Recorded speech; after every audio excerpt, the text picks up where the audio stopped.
তুমি কোন কাননের ফুল, কোন গগনের তারা, তোমায় কোথায় দেখেছি যেন কোন স্বপনের পাড়া। কবে তুমি গিয়েছিলে, চোখের পানি তাকিয়েছিলে, ভুলে গিয়েছি তবু মনের মধ্যে জেগে আছে ওই স্বপনের পাড়া। তো দেখতে পাচ্ছ বন্ধুরা বড়া পাও, এই বড়া পাও খাওয়ার জন্য কিভাবে মার্কেটে ছুটেছি তোমরা পুরো ভিডিওটা দেখো। তো দেখতে পাচ্ছ সকালবেলা আমি বেরিয়ে পড়েছিলাম ডক্টর দেখানোর উদ্দেশ্যে, আর বাবুকে রেখে গিয়েছিলাম বাড়িতে। তো তার জন্য রেল লাইনে মানে স্টেশনে দাঁড়িয়ে দাঁড়িয়ে একটুর জন্য ট্রেনটা ফেল করে গেছি টিকিট কাটার জন্য, কোনো ব্যাপারই নয়, আর ট্রেন ঘন ঘন আসছিল। তার hello guys, good morning, welcome back to my channel. Rita চ্যানেলে সবাইকে জানাই স্বাগত, অনেক অনেক শুভেচ্ছা। বড়দের জানাই প্রণাম আর ছোটদের জানাই বুক ভরা ভালোবাসা।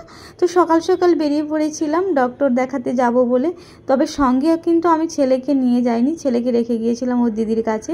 তো দেখতেই পাচ্ছ ট্রেনে কতটা পরিমাণে জ্যাম ছিল, আর অলরেডি একটা স্টেশনের পর মানে ঢাকুরিয়া স্টেশনের পরেই হচ্ছে বালিগঞ্জ, যাদবপুর থেকে উঠেছিলাম।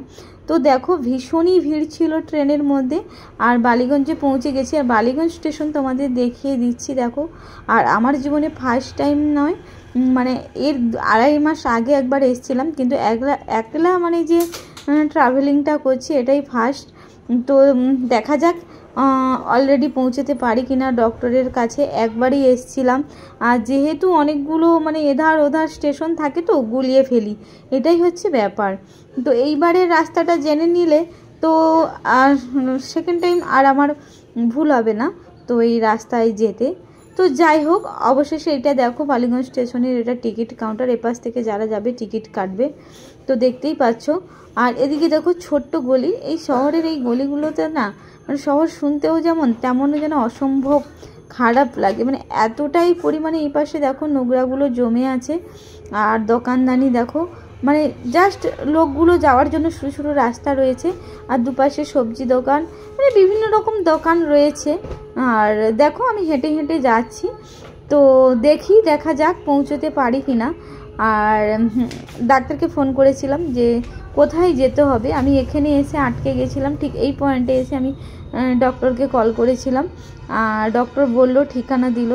যাই হোক মনে ছিল, তবুও কনফিউজ ছিলাম যে পৌঁছতে পারবো কি না। তো দেখো ঠাকুরগুলো দেখো, মানে অসাধারণ, এখানে ঠাকুরগুলো না মানে অসম্ভব সুন্দর লাগে। এই দেখো মানে গলি ধরে বেরিয়ে যাচ্ছি, আর ভিডিও করার একটাই কারণ হলো যে সেকেন্ড টাইম আর ভুলবো না। যাই হোক হেঁটে হেঁটে যাচ্ছি একা, অনেকটাই রাস্তা, আর ভিডিওটা আমি স্পিড করে দিয়েছি, ভিডিওটা অনেকটা লং, মানে অনেকটাই তো হেঁটে গেছিলাম। আর আমার হাঁটা মানে জানো তো সে আর কি বলবো, মানে পা চলবে কি চলবে না, ওই হ্যাঁ বলে না পালকিতে বউ চলে যায়, হায় রে। তো যাই হোক আমি হাঁটা মানে রাস্তায় শেষ হবে না, তো এটা স্পিডে করে দিয়েছি বলে মনে হচ্ছে যেন আমি অনেক জোরে জোরে ছুটছি বা হাঁটছি। দেখা যাক অলরেডি আমি পৌঁছতে পারি কি না আমার গন্তব্যস্থলে। তো আজকে যদি আমি গন্তব্যস্থলে পৌঁছতে পারি খুব খুশি হব। যাই হোক অবশেষে প্রায় চলে এসেছি। আর এদিকে দেখো রাস্তা দিয়ে এদিকে প্রচণ্ড গাড়ি যাচ্ছে, এটা কিন্তু ভিতরের গলি রাস্তা, তাও দেখো এতটা পরিমাণে গাড়ি যাচ্ছে না, মানে মুখের ভাষায় প্রকাশ করা যাবে না।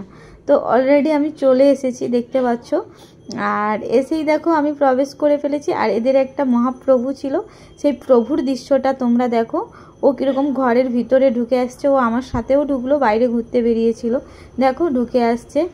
তো যাই হোক, আর এই দেখো আর মাছগুলো দেখো কি সুন্দর। তো ডাক্তার দেখিয়ে দেখো আমি আবারও ফিরে চলে এসেছি দেখতে পাচ্ছ স্টেশনে, তো ফিরবো বলে রিটার্ন। আর এখানে না তোমাদের সঙ্গে একটা গল্প শেয়ার করি। তো আমি স্টেশনে এসে আসার সাথে সাথেই কিন্তু আমি ট্রেন পেয়ে গিয়েছিলাম, আর এই ট্রেনটা কিন্তু নামখানাও যায়, আর আমি এর আগেও এই ট্রেনে করে বাড়ি ফিরেছিলাম। তো ডাক্তার দেখানো, যেহেতু ডাক্তারবাবুর চেম্বারে আমি গিয়েছিলাম, তো তাই মানে অতটা দেরি হয়নি, ভিড় ছিল না, ডাক্তারবাবুর বাড়িতে গিয়েছিলাম। এই দেখো ট্রেনে উঠে গেছি। হ্যাঁ, যেটা বলবো বলে তোমাদের সঙ্গে শেয়ার করব বলে, মানে এখানে না প্রচণ্ড টিটি ধরে, আর ভীষণই খিদে পেয়েছিল, তাই চিড়া ভাজা কিনে নিয়েছিলাম, মানে অসম্ভব খিদে পেয়েছিল। আর এখানে দেখো চিপসগুলো দেখে এতটা পরিমাণে লোভ হচ্ছিল, কিন্তু আমি এতটাও রাস্তার খাবার যেখানে সেখানে পছন্দ করি না। তো যাই হোক তোমাদের সঙ্গে শেয়ার করি, আমি ট্রেন থেকে নেমে গিয়েছি অলরেডি। তো আমি না বসে আছি, একজন টিটি এসে আমাকে পেন দিয়ে আমার কাঁধে খুঁজছে। তো আমি ভাবলাম কি, তো মনে হয় পেন বিক্রি করতে এসছে, একেবারে শেপ মানে সিম্পল ড্রেসে ছিল। তো তারপরে বলছে তুমি টিকিট দেখাও। তো যাই হোক আমি টিকিট অলরেডি দেখিয়েছি, আর আমি কোথাও গেলে টিকিটটা কাটি, কারণ আমার ভীষণই ভয়, কারণ সামান্য 10 টাকা 5 টাকার জন্য মানে 2000 টাকা দিতে হবে, সারাদিন বসে রাখবে, নানান রকম হ্যারাসমেন্ট, এগুলো না ভালো লাগে না। তো তোমরা অবশ্যই এই ভুলটা করো না, তোমরা অবশ্যই টিকিটটা কেটে নিও রাস্তায় বেরোলে। আর দেখো বলতে বলতে পৌঁছে গেছি, এটা হলো যাদবপুরের ওভারব্রিজ দিয়ে আমি ফিরছি। আর ভীষণই ছিল রোদ, আর চশমাটা এত বড় ছিল যে আমার চোখ দিয়ে মানে বারবার খুলে যাচ্ছিল। তো দেখো চশমাটা ব্যাগে ফেলতে থেকে না চশমাটা ভীষণই বড় হয়ে গেছে, তো যার কারণে খুলে খুলে নাকের কাছে চলে আসছে। যাই হোক সকাল থেকে বাবুকে ছেড়ে এসেছি, দেখা যাক বাবু কি করছে।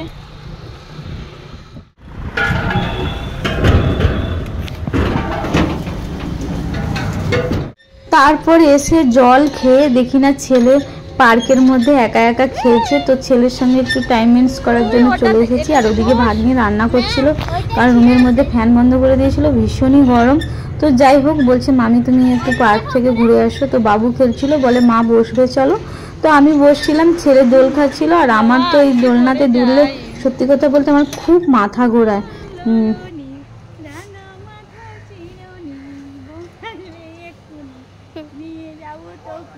আমার বাবুর বউ আসবে,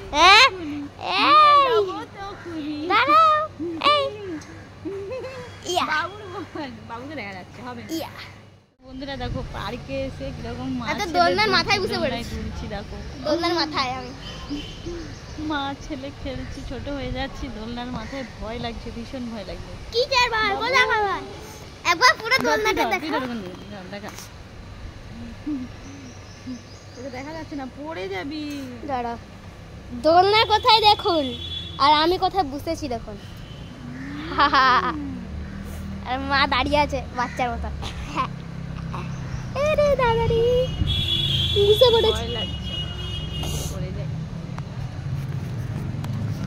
আর আমি তোমার মা, আমি দোলনার উপরে আমি দাঁড়া শুয়ে যাই। তারপর বিকেলবেলা বেরিয়ে পড়েছিলাম। তো ভাগ্নি বলল কি, তো মামি চলো একটু বাজার থেকে ঘুরে আসি। তো আমাদের যাওয়ার কথা ছিল শিয়ালদা মার্কেটে একটু ঘুরতে যাব বলে, বাট শিয়ালদা মার্কেট তো গেলামই না। কারণ কেন, আমরা এই যে ব্রিজ থেকে যাচ্ছি দেখতে পাচ্ছ, যে ট্রেন ধরে বিকেলের দিকে বেরিয়েছিলাম প্রায় 5টা, তাও দেখো কত বেলা আর ভীষণই গরম। আর শিয়ালদা স্টেশন যাব বলে তারপরে শরীরটা এতটাই খারাপ, জার্নিং করে করে কাল থেকে আর ভাল লাগছিল না, তো ওই জন্য আর গেলাম না। আর এখানে না যাদবপুর কেপিসি হসপিটাল আছে, আমি ফার্স্ট টাইম এসেছি যেহেতু, আমার তো এখানে অতটা কিছু জানা নেই। তো এইখানে দেখতে পাচ্ছ, আর এদিকে দেখো, আর বিকালের দৃশ্যটা না খুবই ভালো লাগে। আর আমার এরকম দৃশ্য দেখতে মানে অসম্ভব সুন্দর লাগে। তারপরে দেখো এখানে কত কম দামে ফুল বিক্রি করছে জানো, যেতে যেতে দেখলাম এই ঠাকুরটাকে, তো মা কালীকে তো আমি দর্শন করলাম। এই দেখো যাদবপুরের মার্কেট, আর এখানে এসে মানে 1 ঘন্টার উপর বসে আছি। এসে দেখি না মিষ্টি, মিষ্টি তো আমার ভালো লাগে না, যাক তোমাদের একটু দেখাচ্ছি, শেয়ার করছি মিষ্টিগুলো, মানে কত ধরনের মিষ্টি আছে। এখানে অনেকেই বসে বসে খাচ্ছে। আর আমার একটা স্পেশাল জিনিস ভালো লাগে, আমার হচ্ছে ইডলি, তারপরে বড়া, তারপরে হচ্ছে ওই ধোসা। তো আমি বড়া পাও অনেক দিন পরেই দেখেছি এখানে, তো ভাবলাম যে বড়া পাও খাবো। বাবু বলছিল খিদে পাচ্ছে। তো যাই হোক আমরা 3 জন মিলে বড়া পাও নিলাম, নিয়ে দুটোই নিয়েছিলাম, তো ভাগ করে 3 জনে খেলাম। অনেকটাই তো বড়া পাও, আর খিদে অতটাও পাচ্ছিল না, বাবুর খিদে পাচ্ছিল, তো আরেকটা আমি আর ভাগ্নি হাফ হাফ করে খেয়ে নিয়েছি। দোকানে যা ডেকোরেশন করে রেখে দিয়েছে কি বলবো বন্ধুরা, দেখলেই তুমি চমকে যাবে। তো তারপরের দিন সকালবেলা বাড়ি ফিরছি ট্রেনে, দেখতে পাচ্ছ। তো ভিডিওটা কেমন লাগছে অবশ্যই জানিও, ভালো লাগলে কমেন্ট শেয়ার সাবস্ক্রাইব করে দিও বেশি বেশি করে। তো চলো পরবর্তী নেক্সট ভিডিওতে তোমাদের সঙ্গে দেখা হবে, তার জন্য আমার চ্যানেলে চোখ রাখতে হবে। টাটা, বাই বাই, ততক্ষণে ভালো থেকো, সুস্থ থেকো।